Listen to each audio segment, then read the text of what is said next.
മലപ്പുറം വെട്ടത്തൂരിൽ പച്ചക്കറി കടയിൽ നിന്ന് കഞ്ചാവും തോക്കുകളും കണ്ടെത്തി. മണ്ണാർമല സ്വദേശി ഷറഫുദ്ദീനെ കസ്റ്റഡിയിലെടുത്തു. ഡാൻസാഫും മെലാറ്റൂർ പോലീസും ചേർന്നാണ് പിടികൂടിയത്. വിപിൻ സി വിജയൻ മലപ്പുറത്തു നിന്നതിന് കൂടുതൽ വിശദാംശങ്ങൾ നൽകും. വിപിൻ, ഈ പച്ചക്കറി കടയിൽ നിന്നാണ് കഞ്ചാവും തോക്കുകളും കണ്ടെത്തിയത്. ഇതെന്താണിത്? ഒരു വൈരുദ്ധ്യമാണ്, ഞെട്ടിപ്പിക്കുന്നതാണ്. ഈ പച്ചക്കറി കടയ്ക്ക് എന്താണ് ഇതുമായി ബന്ധം? ഇത് ആരാണ് കൊണ്ടുവച്ചത്? അതിൽ ഇപ്പോൾ ഒരു മണ്ണാർമല സ്വദേശിയാണ് പിടിയിലായത്. ഇയാൾക്കുള്ള ബന്ധം എന്താണ്? മറ്റു വിവരങ്ങൾ. അതെ പ്രജിൻ, ഇന്ന് ഉച്ചയോട് കൂടിയാണ് വെട്ടത്തൂരിലെ ജംഗ്ഷനിലുള്ള ഷറഫു പച്ചക്കറി കടയിൽ പോലീസിന്റെ പരിശോധന നടന്നത്.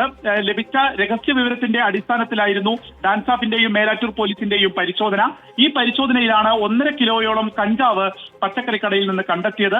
ഒപ്പം കടയിൽ നിന്ന് ഒരു നാടൻ തോക്ക് കണ്ടെത്തി. തൊട്ടടുത്ത് തന്നെ ഷറഫുദ്ദീന്റെ വാഹനം നിർത്തിയിട്ടിരുന്നു. ഈ വാഹനത്തിൽ നിന്നാണ് മറ്റൊരു തോക്ക് കണ്ടെത്തിയിരിക്കുന്നത്. ഇങ്ങനെ 2 തോക്കുകളും അതിന്റെ തിരകളും അതിന്റെ കവറും ആണ് ഇപ്പോൾ ലഭിച്ചിരിക്കുന്നത്.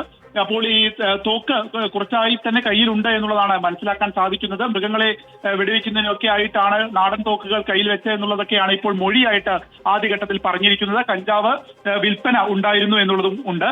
ആ ലഭിച്ച വിവരത്തിന്റെ അടിസ്ഥാനത്തിലായിരുന്നു ഈ പരിശോധനയും അതിൽ തോക്കുകളും ഉൾപ്പെടെയുള്ളവ ഇപ്പോൾ വെട്ടത്തൂരിൽ നിന്ന് കണ്ടെത്തിയിരിക്കുന്നത്.